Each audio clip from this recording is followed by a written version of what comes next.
Nós começamos na semana passada uma nova série de mensagens que tem como tema Contra a Cultura, a vida sob a perspectiva do Reino de Deus.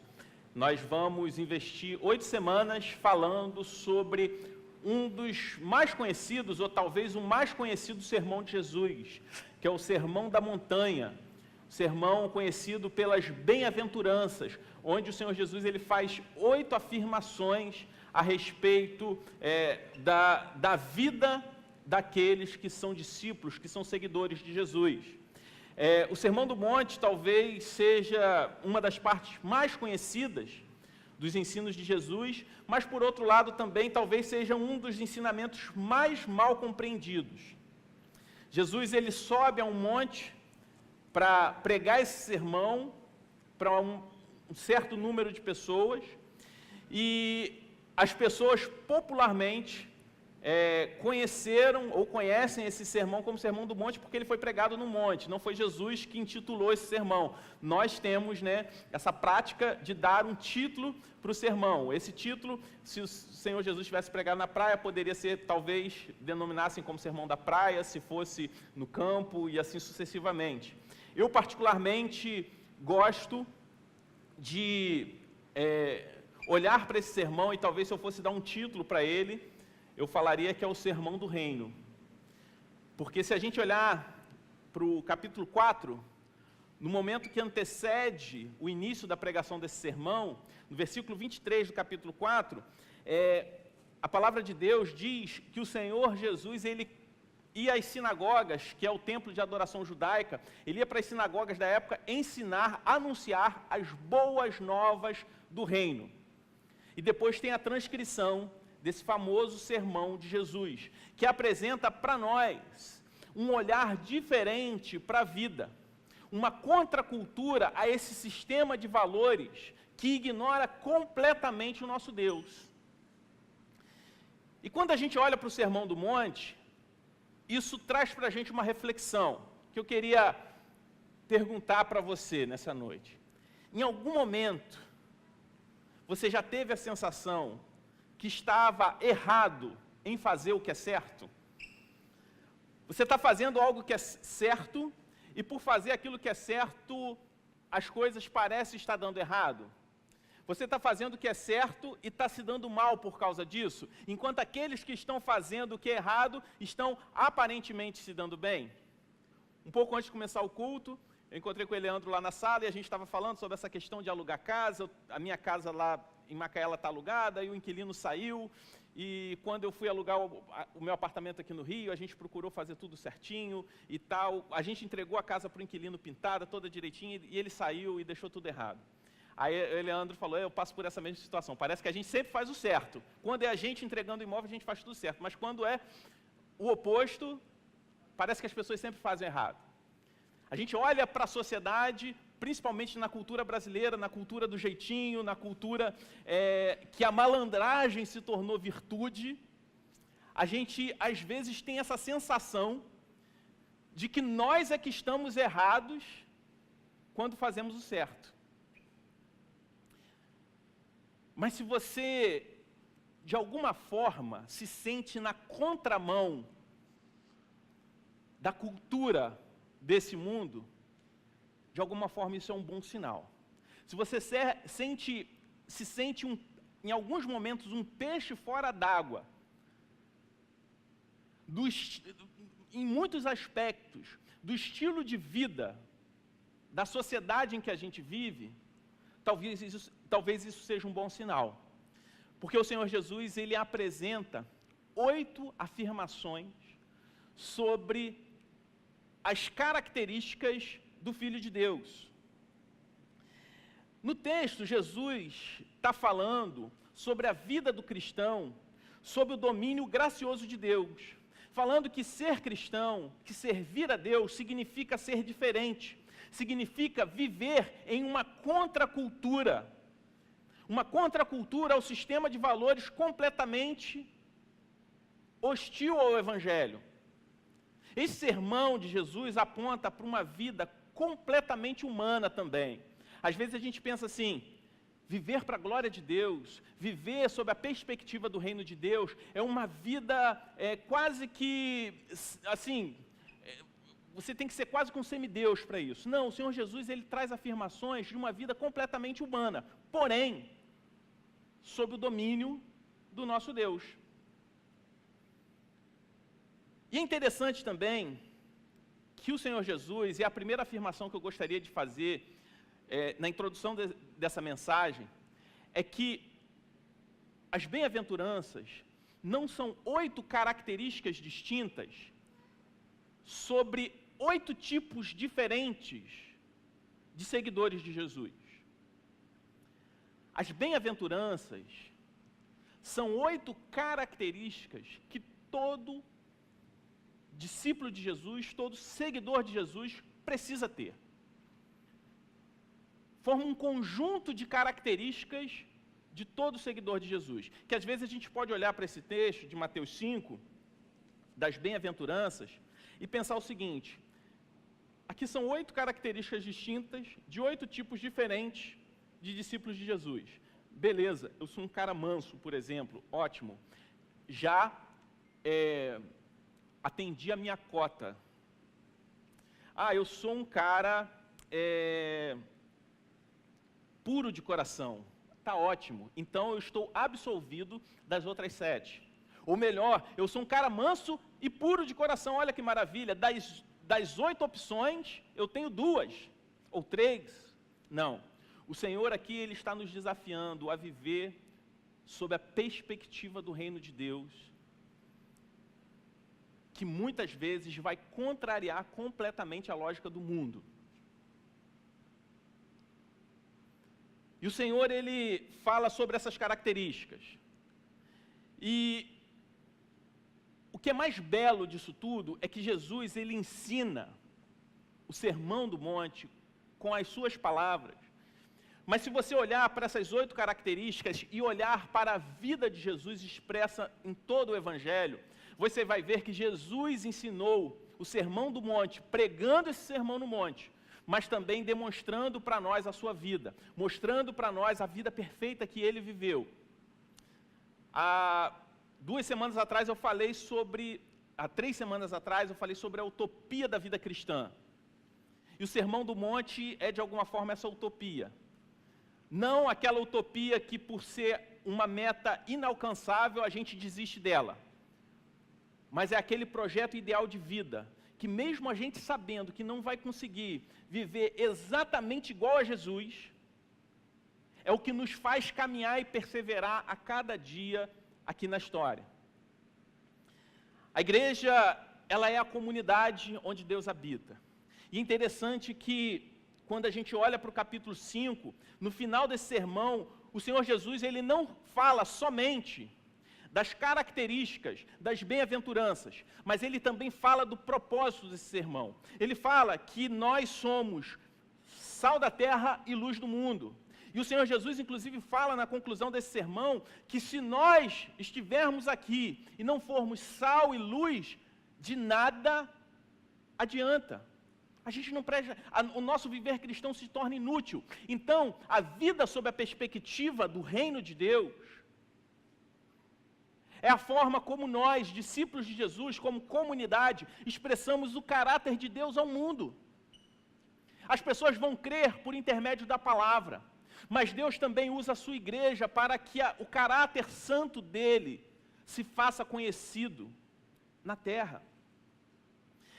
E o Senhor Jesus, ele apresenta essa proposta de vida sob uma perspectiva completamente contrária à perspectiva de vida que o homem carnal, o homem natural, o homem em sua natureza almeja. O Sermão do Monte é um convite de Jesus à sua igreja a ser uma sociedade alternativa nesse planeta, para ser uma comunidade, para viver essa contracultura, fazer esse contraponto ao mundo que a gente vive. A igreja precisa ser composta por cristãos autênticos. John Stott, um teólogo que faleceu há não muito tempo atrás, ele tem uma citação muito interessante sobre o Sermão do Monte, que ele diz: o Sermão do Monte tem algo único que o torna fascinante. Ele apresenta a essência do ensino de Jesus, torna a bondade em algo atraente, envergonha as nossas realizações mesquinhas e desperta sonhos de um mundo melhor. E o que é mais interessante, além disso tudo, o Senhor Jesus vai chamar aqueles que vivem dessa forma de bem-aventurados. A palavra bem-aventurado, ou essa expressão bem-aventurado, é uma expressão pouco usual para a gente. Acho que ninguém sai na rua falando: olha que cara bem-aventurado, olha que pessoa bem-aventurada. Mas a expressão bem-aventurado quer dizer felicidade plena, uma felicidade completa e verdadeira. Não uma felicidade passageira, mas aquela felicidade permanente, que coexiste em meio à dor, que coexiste em meio ao sofrimento. E é preciso entender bem o conceito de felicidade, porque nós vivemos em um mundo que às vezes nós ouvimos alguns extremos a respeito do cristão e a felicidade. O primeiro extremo é aquele extremo de que o cristão, que o propósito de Deus é fazer você feliz. Que você, tem um trecho de uma pregação que viralizou nas mídias sociais nas últimas semanas, onde o pregador fala: você é a pessoa mais importante do mundo. Que tudo que aconteceu no Antigo Testamento, tudo que Deus fez, tudo que os profetas do Antigo Testamento revelaram, apontaram para Jesus. Se tudo aquilo apontou para Jesus, Jesus é o centro do Evangelho, o que Jesus fez apontou para você. Então você é o centro da obra de Jesus, colocando o homem como figura central da história da redenção, onde Deus, ele mais se parece com um ídolo que existe para realizar os desejos humanos, onde a felicidade, onde inclusive se propõe um Deus que vai realizar projetos e planos que vão satisfazer, na verdade, os anseios dessa sociedade hedonista que justamente ignora completamente Deus. Nós vivemos em um tempo onde se é vendido um Jesus ou um evangelho antropocêntrico, onde o propósito eterno de Deus é fazer o homem feliz. Por outro lado, no outro extremo, nós vemos a pregação que diz que o propósito eterno de Deus é que nós vivamos para a glória dele. Isso é verdade. Só que, às vezes, se coloca de uma forma como se Deus fosse um grande estraga-prazeres, onde se viver para a glória de Deus significasse viver uma vida infeliz, viver uma vida péssima. Mas se viver para a glória de Deus significasse ser infeliz, o Senhor Jesus estaria talvez entrando em contradição, porque ele chama de felizes aqueles que vivem sob a perspectiva do seu reino. O problema é que nós temos que redefinir o nosso conceito de felicidade.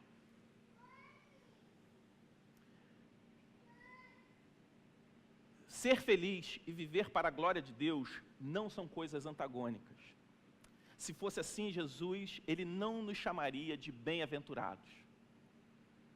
E hoje, a gente vai ver a segunda bem-aventurança. Na semana passada, nós vimos a primeira, que está lá no versículo 4 do capítulo 5 de Mateus, que diz o seguinte: Bem-aventurados os que choram, pois serão consolados. Nessa afirmação, nós encontramos um paradoxo, porque Jesus fala: felizes são os que choram, ou melhor, felizes são os que estão tristes, felizes são os que estão sofrendo.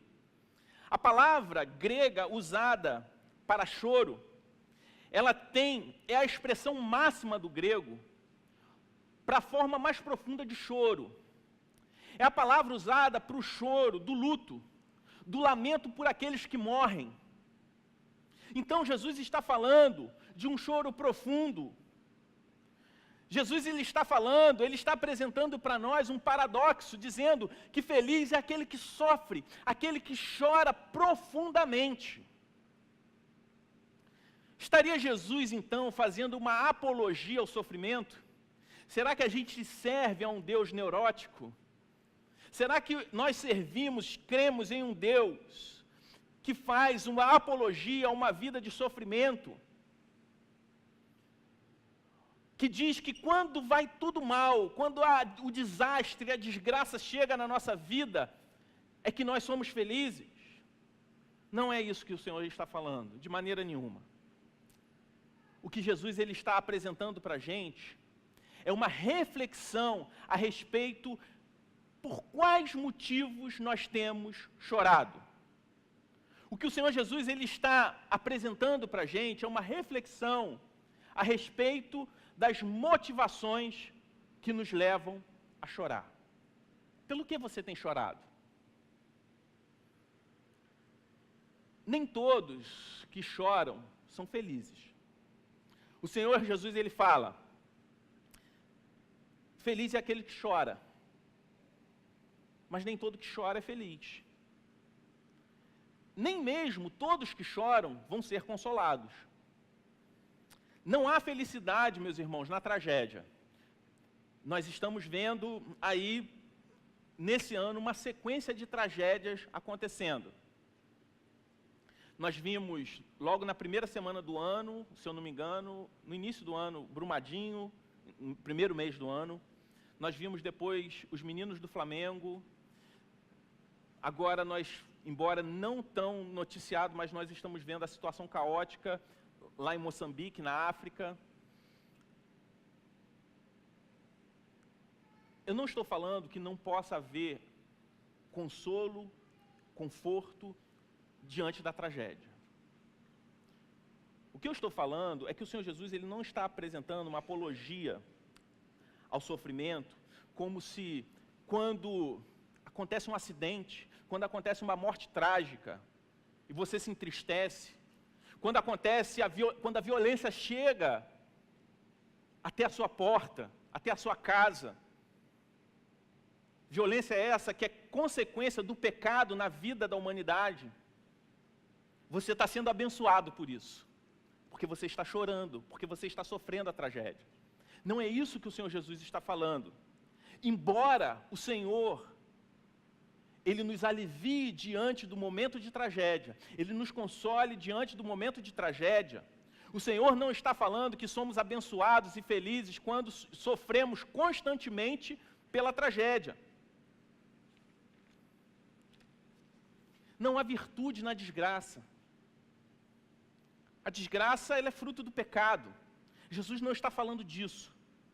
Jesus ele está falando de um certo tipo de choro que precede o consolo. Jesus está falando, não está falando de um choro carnal, como, por exemplo, do choro da perda de um emprego.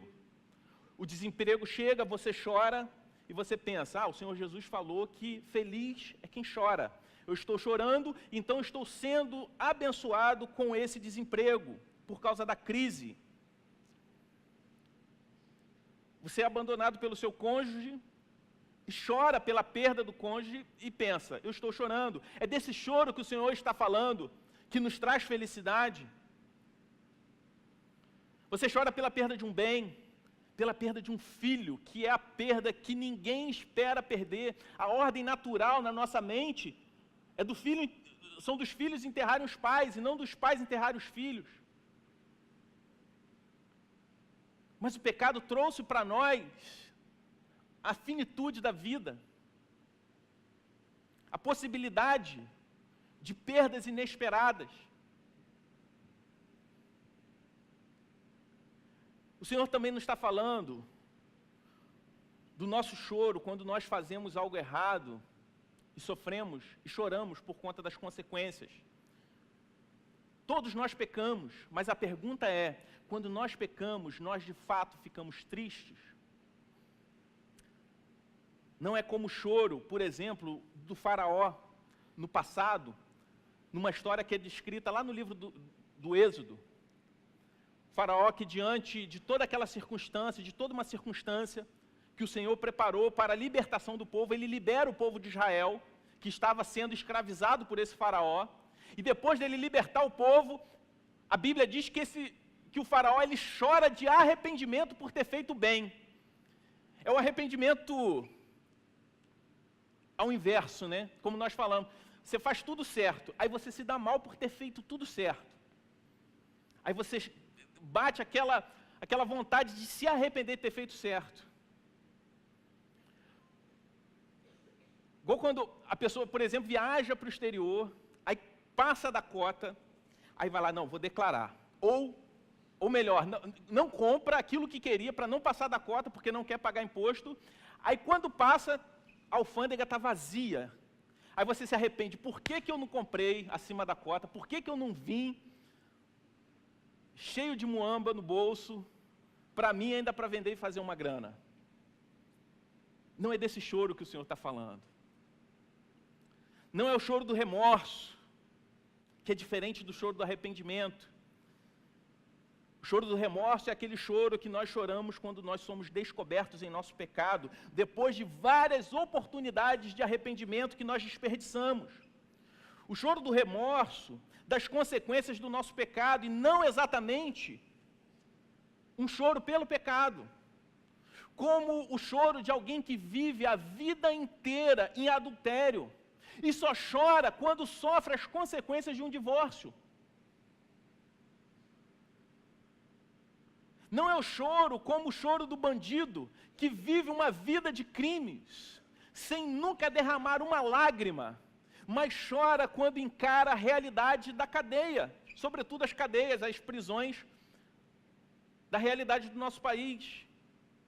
Como, por exemplo, o choro de Judas, que após ver as consequências da sua traição, chora amargamente, mas um choro que produz morte, e não o choro que produz vida, que é o choro que o Senhor Jesus propõe a nós.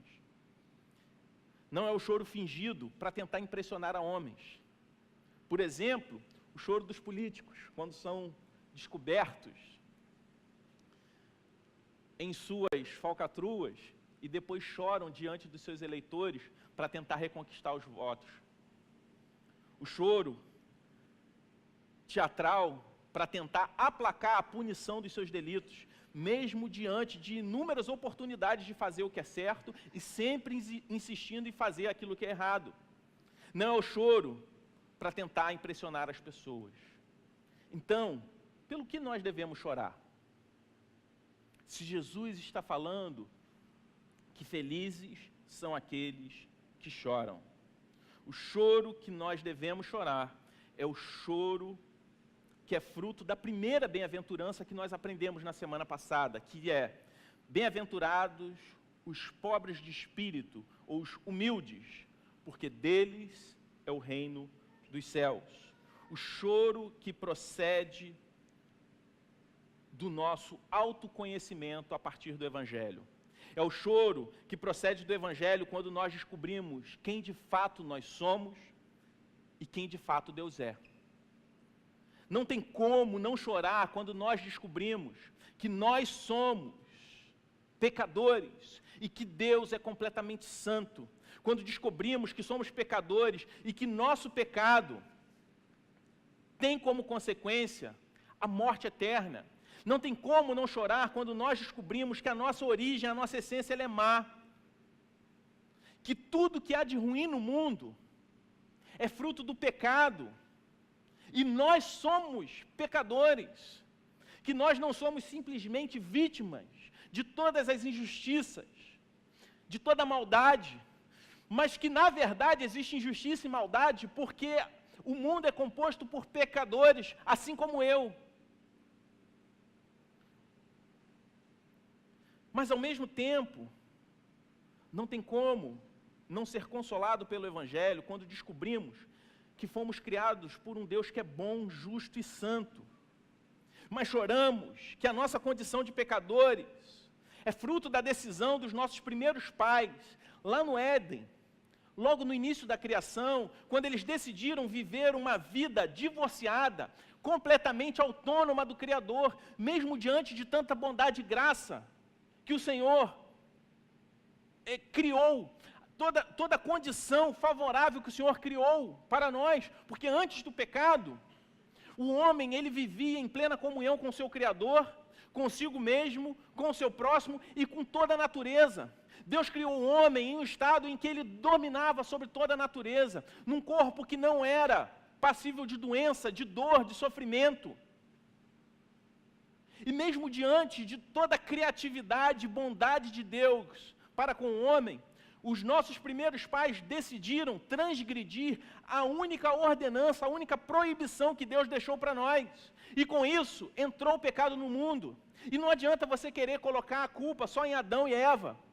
Porque quando nós olhamos para a palavra de Deus, nós compreendemos que se fosse eu ou você lá no início, nós teríamos desobedecido também. Nós teríamos transgredido também. Não tem como não chorar quando nós descobrimos a consequência do nosso pecado. Não tem como não chorar quando descobrimos que por mais que a gente se esforce em ser bom, no final das contas, o que nós merecemos é a morte eterna, porque nós nascemos mortos espiritualmente. Devemos chorar também pelo pecado dos outros. É o que nós vemos Jesus fazendo quando ele contempla a cidade de Jerusalém. A palavra de Deus diz que o Senhor Jesus, ao olhar para a cidade de Jerusalém, ele chora diante do pecado dos habitantes daquela cidade. Então o choro que produz alegria não é fruto de uma mudança a partir do meu esforço. Não é um choro produzido a partir de um esforço próprio. Mas é o choro fruto de uma mudança a partir do novo nascimento que só Deus pode trazer a nós. O choro que produz alegria nos livra da hipocrisia que Jesus descreve em uma de suas histórias, em uma de suas parábolas. Porque as duas formas de não chorar diante do pecado, primeiro é viver uma vida completamente licenciosa, é ser completamente cauterizado diante do pecado. E a outra forma de não chorar diante do nosso pecado e do pecado do outro é a autojustificação.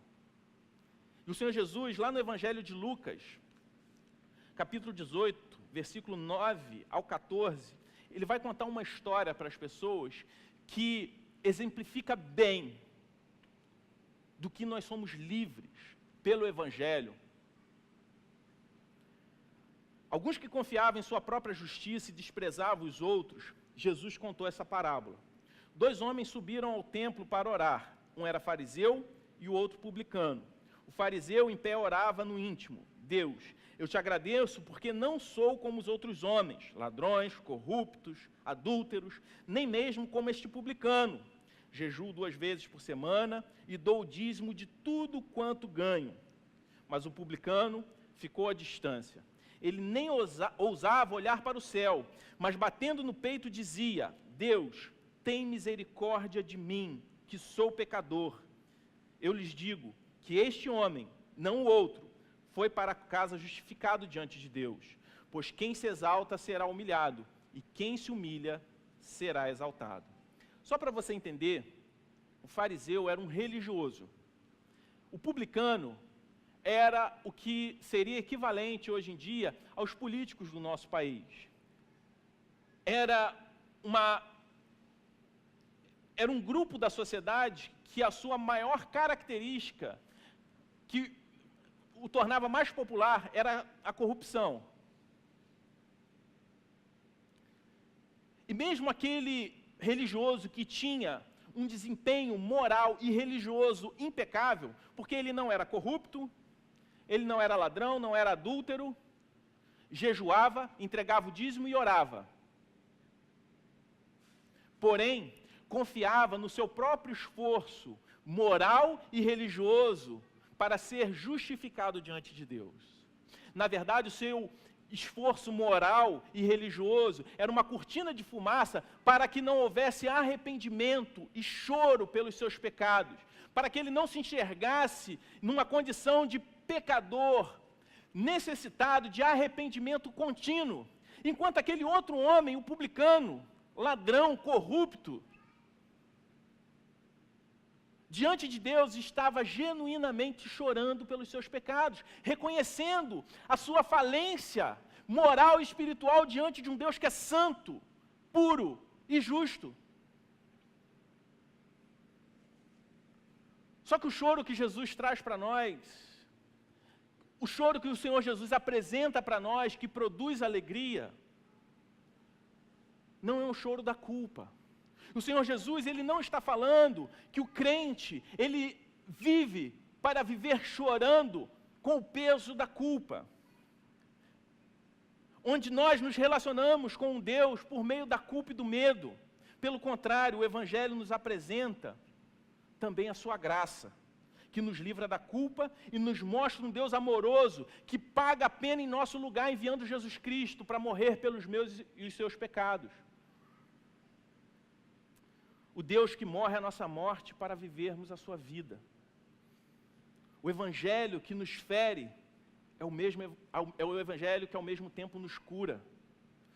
É o mesmo Evangelho que nos faz chorar o choro do arrependimento, mas também nos faz nos alegrarmos na maravilhosa graça de Jesus Cristo.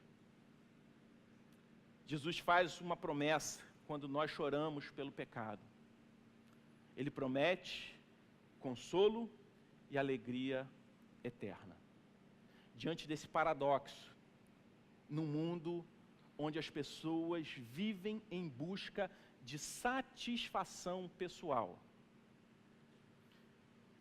Jesus, ele apresenta uma contracultura, onde nós precisamos enxergar quem de fato nós somos, assumir a nossa falência diante de Deus, e nos arrependermos, chorarmos profundamente pelos nossos pecados. Porque esse pecado, esse choro, vai trazer consolo no final e alegria eterna. Felizes são aqueles que choram o choro que precede o consolo.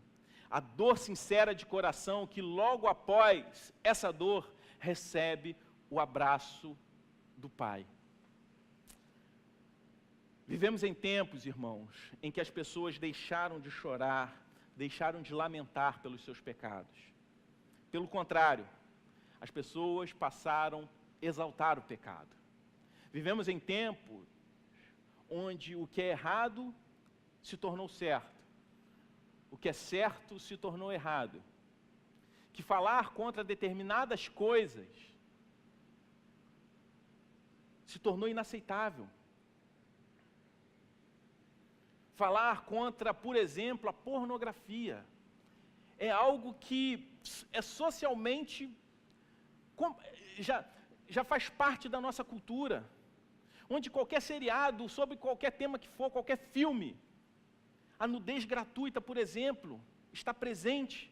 E você falar contra isso, parece que você se tornou um ET, você se tornou alguém que está completamente ultrapassado. As pessoas deixaram de chorar pelo pecado e passaram a exaltar o pecado. E ainda por cima, as pessoas passaram a usar em nome de uma felicidade, começaram a usar uma determinada justificativa seguinte: se eu não estou fazendo mal a ninguém, então eu posso fazer. Se o que eu estou fazendo você considera certo ou errado, mas não afeta a sua vida, eu tenho o direito de fazer, porque eu tenho o direito de ser feliz sob os meus próprios termos. E esse pensamento vem exatamente da origem do pecado, que é essa decisão do homem lá no princípio de viver uma vida autônoma, divorciada de Deus. Porque nós pecamos contra Deus. E a raiz do pecado é sempre a desobediência dos 2 primeiros mandamentos. Porque sempre que pecamos, pecamos contra alguém ou contra Deus.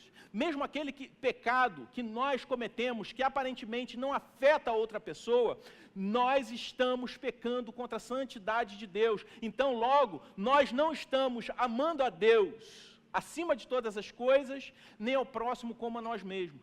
Então, a essência, a raiz do pecado é sempre a falta de amor a Deus e ao próximo. E quando nós pecamos, e isso não nos traz nenhum tipo de tristeza, isso não nos faz chorar, isso significa que nós estamos vivendo essa vida que é fruto de uma vida autônoma a Deus. É fruto da falta de consciência que o pecado quebra a nossa comunhão com o nosso Criador.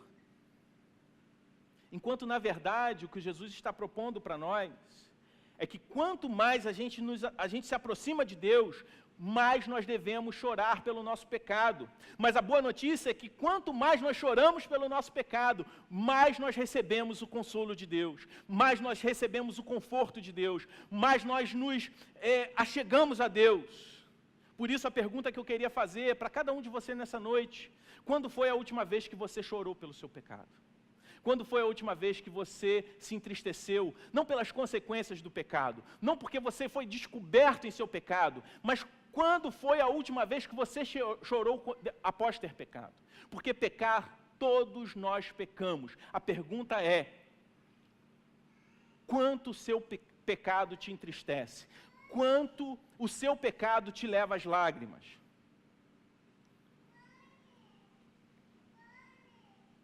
Mas a boa notícia é que a lógica de Jesus é diferente da lógica do mundo. Quando eu olho para essa afirmação de Jesus, para essa bem-aventurança, eu me lembro do primeiro milagre realizado por Jesus, que foi um milagre que ele realizou numa festa de casamento. Jesus, em uma festa de casamento, que naquela época durava dias, a bebida principal da festa, que era o vinho, acaba. E o Evangelho nos conta que Jesus, ele então manda trazer água e transforma a água em vinho. E as pessoas começam a beber o vinho e falam o seguinte, começam a perguntar quem era o responsável pela festa. Porque o vinho, no final da festa, era melhor do que o vinho do início da festa, porque a lógica da época era o seguinte: o melhor vinho vinha no início. No final, que as pessoas já não estavam com um paladar mais tão aguçado, vinha o vinho de baixa qualidade. Irmãos, Jesus estava muito mais do que simplesmente transformando água em vinho. Jesus estava muito mais do que simplesmente operando um milagre para que a festa não acabasse antes do previsto. Jesus, o próprio texto diz que Jesus estava ali trazendo um sinal do seu reino. A lógica de Jesus é o seguinte: que o vinho que vem no final é sempre o melhor. O que Jesus está falando é que o pecado, o mundo nos oferece um prazer momentâneo no início, que sempre vai trazer amargura no final. O mundo nos oferece uma alegria presente, mas que é sempre precedida do choro. Enquanto Jesus, ele está nos apresentando um reino onde o choro precede a alegria, onde nós abrimos mão, às vezes, de prazeres momentâneos, imaginando que aquele prazer inicial é o melhor da festa, enquanto o Senhor Jesus, ele está falando que a alegria dele que vem depois é muito maior do que qualquer tipo de alegria que possam propor para você nesse momento. O que Jesus está falando, que é melhor chorar por causa do seu pecado, do que chorar as consequências do seu pecado. A alegria momentânea do pecado precede o choro, pela consequência do pecado.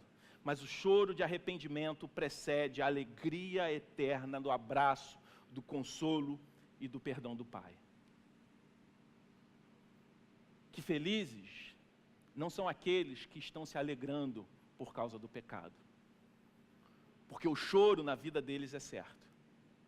Felizes são aqueles que choram hoje por causa do seu pecado, porque nós temos a garantia do consolo e a garantia da alegria eterna. Vamos orar. Pai de amor, nós te louvamos porque Tu és um Deus bom, um Deus que diante de homens e mulheres tão pecadores como nós somos, o Senhor decidiu nos amar. Senhor, nós te louvamos porque o Senhor é bom em todo tempo. Por isso, Senhor, nós te pedimos que o Senhor traga a nós sempre um coração contrito, um coração arrependido, um espírito humilde. Senhor, não permita que a frieza nos domine. Não permita, Senhor Deus, que nós nos tornemos insensíveis diante do nosso pecado e diante do pecado dos nossos irmãos. Mas que sempre que estivermos diante do pecado, o Senhor nos leve às lágrimas. Que sempre diante do pecado, o Senhor traga a nós arrependimento profundo, para que a gente não precise chorar as consequências do nosso pecado. Que haja sempre em nossos olhos as lágrimas de arrependimento, e não a lágrima do remorso. Mas nós te louvamos porque nós temos a certeza que o Senhor sempre vai enxugar as nossas lágrimas. O Senhor sempre vai secar as lágrimas do nosso arrependimento. Porque o Senhor prometeu que seremos felizes, seremos consolados, Senhor Deus, todas as vezes que chorarmos diante do pecado. Senhor, se porventura há pessoas aqui que ainda não tinham a consciência da sua condição diante de Ti, que ainda não tem chorado por conta do seu pecado, que o Senhor abra esses corações e essas mentes, para que elas possam ter um encontro real e vivo contigo nessa noite. E que nós outros, que já tivemos uma experiência contigo, não permita, Senhor Deus, que nos tornemos insensíveis diante do nosso pecado e do pecado do mundo. Dê a nós, a cada dia, um coração de carne, um coração que chora diante do pecado. No nome de Jesus. Amém.